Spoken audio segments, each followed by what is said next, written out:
Hello दोस्तों, मैं हूं आपका दोस्त अमित। और वीडियो में आज हम किसी कंपनी के रिजल्ट का एनालिसिस नहीं करने वाले हैं। आज एक ऐसे टॉपिक पर हम बात करेंगे जो हमारी आपकी लाइफ में बहुत ज़्यादा इंपॉर्टेंट हो जाता है।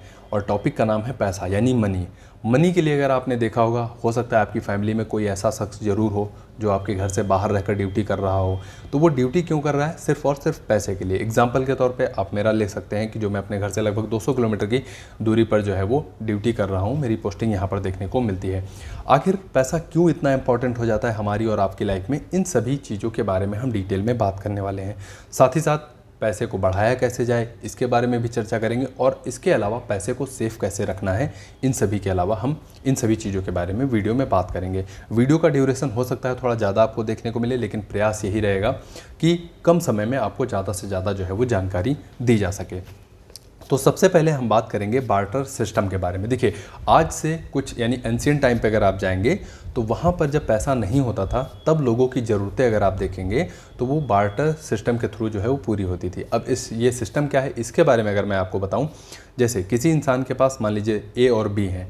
ए के पास प्रोडक्ट यानी अनाज ज़्यादा है और बी के पास अगर आप देखेंगे तो दूध या मिल्क ज़्यादा है। तो अगर ए को मिल्क की ज़रूरत है तो वो अपना अनाज यानी ग्रेन जो है वो बी को देगा, और बी के पास अनाज नहीं है तो वो ए से अनाज ले लेगा और बी जो है वो ए को मिल्क दे देगा। तो एक्सचेंज जो ऑफ़र चलता था उस समय पे, इसको हम बार्टर सिस्टम जो है वो कहते थे। लेकिन आज के टाइम पे अगर आप देखेंगे तो ये सिस्टम काम नहीं करता है। क्यों? क्योंकि आज के टाइम पे सबको पैसा चाहिए। अगर आपको एक कार परचेस करनी है, आप शोरूम में जाएंगे और वहाँ पे कहेंगे मेरे पास ढेर सारा अनाज है, आप अनाज ले लीजिए, मुझे कार दे दीजिए, तो ये हमें देखने को नहीं मिलेगा। वो सिर्फ आपसे क्या कहेंगे, हमको पैसा चाहिए, यानी कि मनी। तो ये सिस्टम जो है अब काम नहीं करता है। और इसी पैसे की वजह से आप देखेंगे सभी लोग परेशान रहते हैं। किसी को मेंटल दिक्कत है, कोई स्ट्रेस में रहता है कि पैसा ज़्यादा कैसे कमाया जाए, क्योंकि डे बाय डे आप देखेंगे खर्चे जो है वो बढ़ते हुए देखने को मिलते हैं हमारी आपकी लाइफ में। तो सबसे पहले जानेंगे पैसा है क्या। देखिए, पैसे की अगर मैं बात करूं, सिंपल डेफिनेशन आप देखेंगे, पैसा इंसान की ज़रूरतों और इच्छाओं को पूर्ण करने का एक जरिया यानी माध्यम हमें देखने को मिलता है।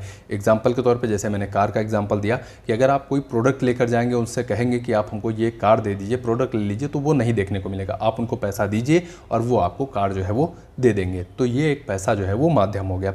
अब ये हमारी लाइफ में इतना इंपॉर्टेंट क्यों हो जाता है, अगर इसकी हम बात करते हैं तो इंसान की जो मूलभूत आवश्यकताएं होती हैं, जैसे रोटी, कपड़ा और मकान, अब इन तीनों चीज़ों को सुचारू रूप से चलाए रखने के लिए या फिर इनका बैलेंस बनाए रखने के लिए पैसा बहुत ज़्यादा इंपॉर्टेंट हो जाता है। एक तो ये हो गया।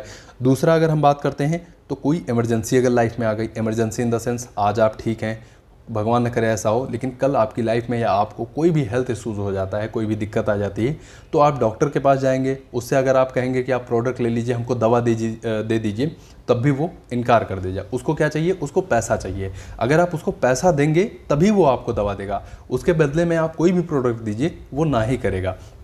ये भी एक रीज़न है कि जो पैसा है हमारी लाइफ में इतना ज़्यादा महत्वपूर्ण होता है। इसके अलावा हमको कुछ भी खरीदना है, सपोज दैट आपके पास आज के टाइम पे अनाज नहीं है, आपके पास दूसरा कोई भी प्रोडक्ट हो, अगर वो किसी भी प्रोडक्ट किसी के पास लेकर जाएंगे, आप कह दीजिए इसके बदले हमें अनाज दे दीजिए या रोटी दे दीजिए, वो नहीं देगा। उसका सिंपल यही एक डिमांड होगा कि आप हमको पैसा दीजिए, खरीद के ये ले जाइए। तो इन सभी चीज़ों को सुचारू रूप से चलाए रखने के लिए पैसा हमारी लाइफ में जो है वो बहुत ज़्यादा इंपॉर्टेंट हो जाता है। आगे हम बात करने वाले हैं कि बच्चों की पढ़ाई के लिए, अगर आपके बच्चे हैं उनकी आप हायर एजुकेशन चाहते हैं, अच्छी शिक्षा उनको देना चाहते हैं, तब भी आप स्कूल में जाएंगे, कोई प्रोडक्ट के बदले आप कहेंगे कि हमारे बच्चों को एजुकेट कर दीजिए, नहीं होगा। आप फ़ी पेमेंट करिए, इसके बाद ही आपके बच्चे जो है वो कॉलेज या स्कूल में अच्छी शिक्षा जो है वो ले सकते हैं। तो यहाँ पर भी आप देखेंगे पैसे का महत्व जो है वो काफ़ी ज़्यादा देखने को मिलता है। तो इस तरह से लाइफ में अगर आप देखेंगे तो हर एक पार्ट पे, हर एक पहलू पे कहीं ना कहीं पैसे की बहुत ज़्यादा ज़रूरत हमें देखने को मिलती है। अब हम बात करेंगे इसको कैसे बढ़ाया जाए, क्योंकि अब बढ़ाने के पीछे क्या रीज़न है उसके भी मैं आपको एक बात बताता हूँ। देखिए, आज से 10 साल पहले अगर आप जाएंगे, ठीक है, इन्फ्लेशन सबसे बड़ा जो रीज़न है पैसा बढ़ाना क्यों ज़रूरी है उसके बारे में मैं आपको बताऊं तो एक ये रीज़न है इन्फ्लेशन की अगर मैं बात करूं तो लास्ट 10 सालों का मैंने ये डेटा निकाला है, यानी कि 2015 से 24 तक का। अगर वहाँ पे आप देखेंगे तो एनुअल बेसिस पे 5 से 6% महंगाई दर जो है वो लगातार बढ़ती हुई देखने को मिली है। यानी कि अगर 2015 में आपके पास 100 रुपये थे और वो 100 रुपये आपने अभी भी रखे हुए हैं, तो आज की डेट में हर साल आप देखेंगे 5 से 6% उस 100 रुपये की वैल्यू कम होती हुई चली जा रही है। तो सबसे बड़ा जो रीज़न है वो है इन्फ्लेशन। इन्फ्लेशन को बीट करने के लिए 5 से 6% आपकी जो मनी है वो कम हो रही है हर साल, लेकिन क्या आपकी जो सैलरी है या फिर आप जो धंधा कर रहे हैं उसमें क्या इतना ग्रोथ हर साल पे हो रही है? अगर हो रही है तो अच्छी बात है, अगर नहीं हो रही है तो ये हमारे लिए इंपॉर्टेंट हो जाता है कि हमको अपने पैसे को बढ़ाने के लिए कुछ ना कुछ काम करना चाहिए। इसके अलावा पैसा बढ़ाना क्यों इंपॉर्टेंट है? Future security.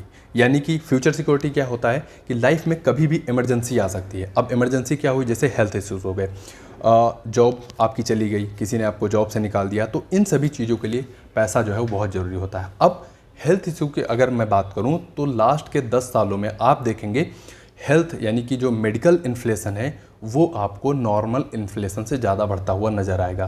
क्योंकि नॉर्मल इन्फ्लेशन अगर आप देखेंगे तो 5 से 6% आपको बढ़ता हुआ नज़र आया है लास्ट के 10 सालों में, लेकिन अगर आप हेल्थ यानी कि मेडिकल इन्फ्लेशन देखेंगे तो 10 से 12% लगातार हर साल जो है वो मेडिकल जो है वो बढ़ता चला जा रहा है। मेडिकल इन्फ्लेशन यानी कि महंगाई जो है वो बढ़ती चली जा रही। तो सबसे बड़ा एक रीज़न आप देखेंगे कि ये है। भगवान न करे कभी भी आपकी फैमिली में कोई दिक्कत हो हेल्थ रिलेटेड किसी को भी, लेकिन हमको तैयार रहना पड़ेगा क्योंकि दिक्कतें जो है वो कभी भी किसी को बता के नहीं आती हैं। तो इन्फ्लेशन अगर आप देखेंगे मेडिकल का तो 10 से 12% हर साल बढ़ता हुआ देखने को मिल रहा है। तो ये भी एक रीज़न हो जाता है कि हमें आपको अपनी मनी को, पैसे को बढ़ाना ज़्यादा ज़रूरी हो जाता है। इसके अलावा फाइनेंशियल फ्रीडम की अगर हम बात करते हैं, यानी कि आपका जॉब जाने का, ड्यूटी जाने का मन नहीं है लेकिन आपको फिर भी ड्यूटी जाना पड़ रहा है, तो आप ड्यूटी तभी नहीं जा पाएंगे जब आपके पास ढेर सारा पैसा हो, यानी कि आपकी जो डेली लाइफ है वो ईजिली चल सके। तो ये भी एक रीज़न है फाइनेंशियल फ्रीडम यानी कि पैसे को बढ़ाने का, कि हम जल्दी जो है वो पैसा अपना तैयार कर लेते हैं कुछ 8 से 10 सालों के लिए और फिर हम अर्ली जो है वो रिटायरमेंट प्लान कर सकते हैं। तो ये एक रीज़न हो गया।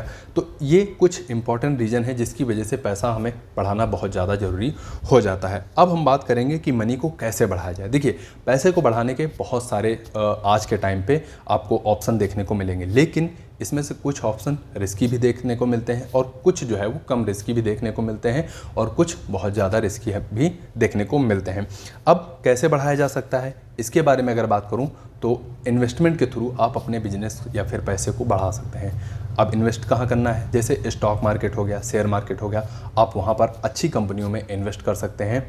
अब स्टॉक मार्केट बहुत सारे लोगों को रिस्की लगता है, लेकिन अगर आपके पास अच्छी नॉलेज है तो ये रिस्की बिल्कुल नहीं लगता है। अगर आप अच्छे नॉलेज के साथ, अच्छी सूझबूझ के साथ अच्छी कंपनियों में इन्वेस्ट कर रहे हैं तो ये पैसा आपका लगभग सुरक्षित हो जाता है और आपको रिटर्न भी ठीक ठाक मिलते हैं। हाई रिस्की तो होता है स्टॉक मार्केट, लेकिन अगर आप नॉलेज के साथ इन्वेस्ट कर रहे हैं तो यहाँ पर आपका रिस्क जो है वो कम हो जाता है। इसके अलावा अगर आप कम रिस्क लेना चाहते हैं तो आपके पास म्यूचुअल फंड के ऑप्शन देखने को मिल जाएं जो कि स्टॉक की अपेक्षा कम रिस्की होते हैं और रिटर्न लेकिन यहाँ पर फिक्स आपको देखने को मिलेगा 12 से 15% के आसपास। एक ये भी ऑप्शन मिल जाता है कि जिसके थ्रू हम अपना पैसा जो है वो बढ़ा सकते हैं। एफडी यानी फिक्स डिपॉजिट की अगर हम बात करते हैं तो यहाँ पर आप अगर बिल्कुल रिस्क नहीं लेना चाहते हैं, सबसे कम रिस्क लेना चाहते हैं तो आप एफडी कर सकते हैं। बैंक में जाके कुछ समय के लिए फिक्स डिपॉजिट कर सकते हैं, उस पर लिमिटेड जो है रेट ऑफ इंटरेस्ट के थ्रू आपको इंटरेस्ट मिलेगा, लेकिन ये रिस्की बहुत कम देखने को मिलता है। इसके अलावा गोल्ड इन्वेस्टमेंट हो सकता है जो कि लो रिस्की देखने को मिलता है। ये भी एक तरीका है, आप अपने पैसे को बढ़ा सकते हैं। रियल एस्टेट की अगर हम बात करते हैं तो ये मीडियम रिस्की होता है, लेकिन यहाँ पर भी आप अपने पैसे को लगा के इन्वेस्ट करके आप अपने के पैसे को जो है वो बढ़ा सकते हैं। गवर्नमेंट स्कीम आती हैं जैसे पीपीएफ हो गया, एनपीएस हो गया, तो इस तरह की अगर आप गवर्नमेंट स्कीम देखेंगे जहाँ पर रेट ऑफ इंटरेस्ट जो होता है वो फिक्स होता है, लेकिन यहाँ पर भी आप रिस्क अगर देखेंगे तो बहुत कम रिस्क हमें देखने को मिलता है। इसके भी थ्रू आप अपना जो मनी है, पैसा है, हार्ड अर्न मनी है, उसको बढ़ा सकते हैं। इसके अलावा क्रिप्टो करेंसी जो कि आज के टाइम पे आप देखेंगे काफ़ी ज़्यादा ट्रेंड में है, लेकिन ये हाई रिस्की होता है, बहुत ज़्यादा हाई रिस्की होता है। तो जब भी आप ऐसा कुछ कर रहे हैं तो अपने किसी फाइनेंशियल एडवाइज़र से सलाह ले लीजिए, उसके थ्रू आप जो है वो पैसे को बढ़ा सकते हैं। तो ये कुछ ऑप्शन हुए जहाँ से आप अगर आप चाहें तो अपने पैसे को बढ़ा सकते हैं और प्रयास यही करिए कि ये जो इन्फ्लेशन बढ़ रहा है उसको बीट करने का, ताकि आपका जो सैलरी है या फिर आपकी जो मूलभूत ज़रूरतें हैं वो ईजिली चलती रहें। इसके अलावा how to keep money safe. अब मत पैसे को सेफ भी रखना है, क्योंकि आज के टाइम पे अगर आप देखेंगे बहुत सारे फ्रॉड स्कैम हमें देखने को मिलते हैं।